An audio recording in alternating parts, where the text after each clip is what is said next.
Y es día domingo y es oportunidad de conversar. Ya está con nosotros el diputado de la República, don Nelson Venegas Salazar. Bienvenido, Nelson. ¿Cómo está? Un gusto tenerlo con nosotros nuevamente en este espacio de día domingo, dándose esos minutos.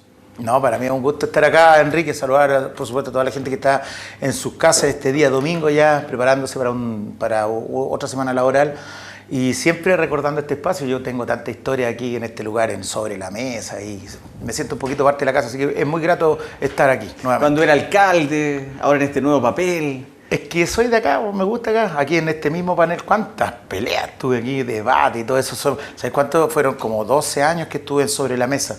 Fui el panelista más histórico. Estable, el panelista histórico. Y ahora que no estoy yo en el programa, y ese programa era muy visto, entre paréntesis, ojalá volviera. Bueno, entremos en materia. Tema de seguridad en nuestro país es hoy día un tema candente. Yo creo que no hay nadie que no lo dialogue. De cualquier sector da lo mismo la camiseta, aquí el tema se pone sobre la mesa. Y has trabajado importantemente estos últimos días precisamente para abordar esta materia con representativos de nivel central. Sí, la seguridad es lo más importante que tiene que conceder un Estado. Cuando voy a hablar un poquito desde la ciencia política, sí. La razón de existencia del Estado, como se le llamó en alguna oportunidad el Leviatán, es que había mucha inseguridad y se requería que cada ciudadano entregara parte de su libertad a este órgano que se llamaba el Leviatán y que este Leviatán le concediera seguridad. Eso lo escribió en un libro que se llamaba El Leviatán, Thomas Hobbes. Por lo tanto, lo primero que tiene que tener un Estado es otorgar seguridad. Y después dar seguridad ciudadana y después seguridad social y todas las seguridades. Esa es la razón de existencia. Y evidentemente tenemos un problema con este asunto de la seguridad ciudadana, que más allá de la cantidad de delitos que se han cometido, es la gravedad de los delitos que se están cometiendo.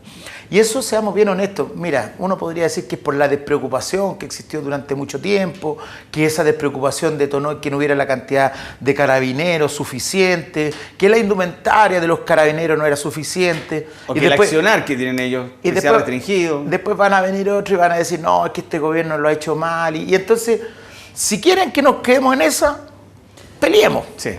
Pero yo creo que eso no es lo que debemos hacer. Yo creo que lo que tenemos que hacer ahora, si tenemos un problema que afecta a los de izquierda, a los de derecha, a los adultos, a los menores, a todos, es que nos pongamos de acuerdo y tratemos de hablar en serio de la delincuencia. Hablar no desde el populismo, no, que yo voy a poner 25.000 comandos en las calles, porque eso no es posible, porque además no existe personal. Esa es la verdad. Cuando toda la gente dice, no, es que hay que contratar más, La otra vez conversábamos con la ministra de Defensa, por ejemplo, hablábamos de este tema de los estados de excepción y traer militares, fuerzas militares. Yo le quiero decir a la gente que todos aquellos que piden eso, por más loable que sea, no es posible porque no tenemos la cantidad de militares suficiente. Y además, porque los militares tienen funciones que les son propias. Entonces, ¿cuál es el problema histórico que nosotros tuvimos? Que durante mucho tiempo hubo mucha gente que no postuló a Carabineros. Y luego que lamentablemente se invirtió muy poco en la indumentaria de Carabineros. Por ejemplo, cuando falleció la sargento allá en Quilpué, fíjense ustedes que ella estaba detrás de la puerta del auto con un chaleco antibala. Y la bala traspasó el chaleco. No, primero traspasó el auto y luego traspasó el chaleco. ¿Qué quiere decir eso? Que los chalecos antibalas eran malos, sí, y que el auto no estaba lo suficientemente blindado. Afortunadamente ahora se están invirtiendo muchos recursos y por eso que quiero ser, más allá de que todos saben cuál es mi posición política, quiero hablar del dato concreto, porque por ejemplo ahora se aprobó la ley de presupuesto, un incremento de casi un 6% en seguridad. ¿Y hacia dónde está focalizado eso? A dos cosas. Primero, tener mayor cantidad de personas que puedan optar a las fuerzas, sobre todo de carabineros. Y segundo, mejorar el equipaje, los chalecos antibalas, los carros blindados, las armas que deben portar. Y además flexibilizar los criterios de ingreso. Por ejemplo, anteriormente una persona que tenía un tatuaje no podía entrar a Carabineros. Lo cual parece un absurdo porque un tatuaje no es más que un tatuaje. Entonces se están flexibilizando ¿para qué? Para que más gente llegue a Carabineros. Pero un carabinero para prepararse se demora 4 años. Entonces lo que estamos viviendo hoy día es porque durante mucho rato no hubo una preocupación en ese sentido. Tenemos que abocarnos en ese sentido, por lo tanto, a ver eso. Las políticas de migración. Se ha trabajado mucho respecto de las políticas de migración. Hoy día existen mejores resguardos en lo que tiene que ver con el ingreso ilegal.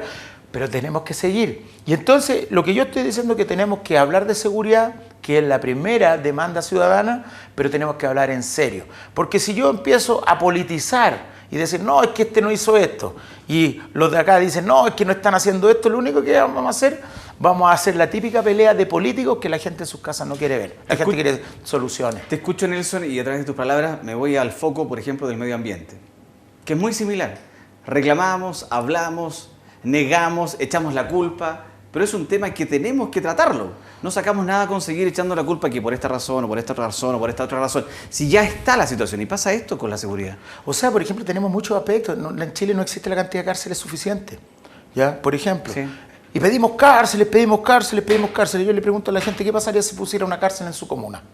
En Chile todos quieren obtener los beneficios, pero nunca quieren sortear los costos que significa eso. Tenemos que ver, por ejemplo, no solo los temas de represión, que por supuesto son los más inmediatos, los más importantes, pero por ejemplo tenemos que dar soluciones habitacionales. El otro día fuimos, por ejemplo, con la alcaldesa de San Felipe a hablar con el ministro Elizalde. Sí. Vamos a tener pronto una reunión también con la ministra del Interior, por ejemplo, por la toma que existe allá, la Yeville. Que es una gran toma. Eso es gente que vive ahí y que yo me pregunto, y que ya de hecho ha ocurrido, si se incendia una de esas casas... Que ya ha pasado. Al tiro son 5 casas que se incendian, no hay cortafuegos. De inmediato, sí. Que a la vez esa toma tiene que ver con terrenos aledaños, que también de gente que vivía históricamente ahí, donde hay enfrentamiento. Entonces, ¿qué podemos hacer? Los populistas van a decir, tenemos que sacar a toda esa gente. Entonces, bueno, ¿dónde la llevamos? Si son seres humanos.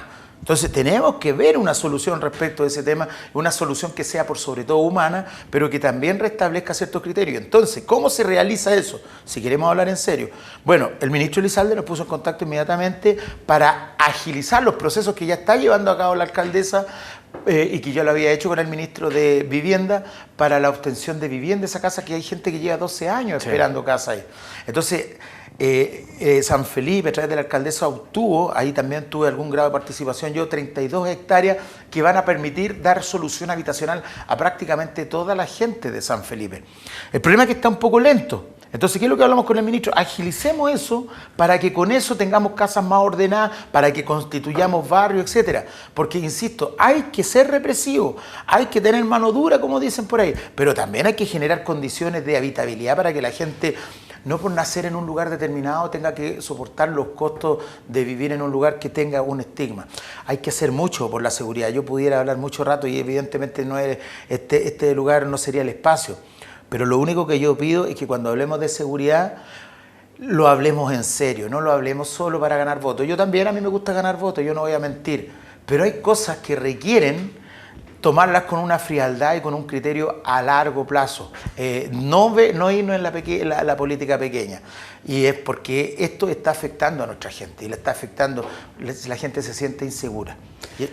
Sí, te quiero interrumpir, porque nos quedan solo algunos segundos. Chuta, disculpa, me alargué mucho. No, está bien. Sí, sabemos que en el Parlamento pasa lo mismo. Y ahí llega la campana y todo eso. A los 3 minutos más. A los 3 minutos.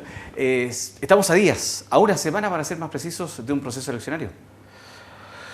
Bueno, sí, yo he tratado de mantenerme un poco al margen. Tengo mi opinión clara, pero ¿sabes por qué me he mantenido al margen? Porque yo creo que la gente está un poquito aburrida del asunto. Yo creo que ya va mucho rato y como que la gente entiende que este es un problema de políticos para políticos. ¿Pero cuál sería tu llamado? Entonces yo primero lo que quiero que la gente vote informada. Sí. Eso es lo más importante. Yo me acuerdo que en el proceso anterior había mucha gente que votaba, por ejemplo, rechazo porque le iban a quitar la casa, y eso no lo decía el proyecto. Entonces lo primero es informarse bien, que cualquiera sea la opción que usted tome, que sea una cuestión informada. Y yo personalmente creo que tiene muchas cosas buenas, pero tiene cosas muy malas, y que yo creo que son retrocesos civilizatorios incluso. Por ejemplo, el tema del aborto en las 3 causales. Yo no es que esté a favor del aborto, pero hay ciertas situaciones, como por ejemplo cuando hay una criatura que no tiene ninguna posibilidad de nacer, y uno sabe, por ejemplo, que ya la mujer está embarazada y al 5º mes ya se sabe que esa criatura va a morir, esa mujer se enamora de su criatura y todavía guarda la esperanza que va a nacer. Y lo sé porque lo viví, porque a mí me tocó constatarlo de manera concreta.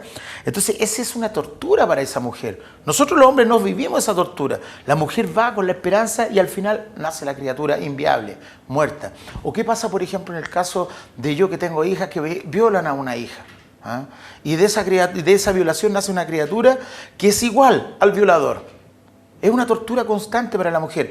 Esto no obliga a que esa niña tenga que abortar, pero el Estado no se puede meter y no le puede negar esa posibilidad que el hijo de una violación nazca y genere un trauma por siempre. O en casos, por ejemplo, donde la mujer puede morir. Por ejemplo, hay mujeres que tienen 3 hijos, que ya no están en una edad apropiada y quedan embarazadas. Y resulta que pueden morir. ¿Qué es lo que se tiene que hacer? Bueno, hay que optar por el hecho de realizar un aborto, porque esa mujer no puede dejar a 3 niños huérfanos, no puede dejar una familia constituida. Este proyecto constitucional pone en duda ese tema, lo pone en una ambigüedad que podría hacer que esta ley que permitía el aborto en las 3 causales fuera inconstitucional. Y como yo, antes que ser político, antes que ser abogado, todo eso, soy papá y soy papá de hijas, eso yo no lo quisiera para mi hija. Por lo tanto, yo voy a votar en contra. Diputado, que tenga una excelente semana. ¿Se viene intensa o no? Es que siempre es intenso. Este jueves voy a una reunión con la ministra de Salud, donde estamos luchando por el tema del hospital biprovincial para los Andes y San Felipe. No es un esfuerzo mío, pero es un esfuerzo donde yo también soy parte. Vamos a ir con algunos alcaldes y también vamos a tratar de tirar para arriba ese un proyecto que sería, claro, a largo plazo, pero sería lo mejor que nos podría pasar. ¿Se da tiempo para salir a trotar todavía o no? Todos los días, ¿Sí? aunque no se note. No, si se nota con la pantalla no, pero si no se nota. No, sí, lo que pasa, Enrique, no lo hago. Antes lo hacía ya por una cuestión física. Ahora imagínate con el nivel de cosas que tengo en mi cabeza, que caen hartas cosas. Porque si no hiciera algo de deporte estaría muy estresado, así que lo hago por salud. Qué bueno, sí, hemos visto ahí en Pocuro corriendo, sí, salgo a trotar ahí. La gente, los vecinos ahí lo saludan. ¿No lo detienen para preguntarle cosas, decirle cosas? Me tocan la bocina y me dicen, está igual, me dicen. Y no sé si es bueno o es malo. Gracias, diputado, que esté bien. Chao, que esté bien, ¿no? Cerramos la conversación, pausa, volvemos de inmediato con ustedes. Espérenos, ya regresamos.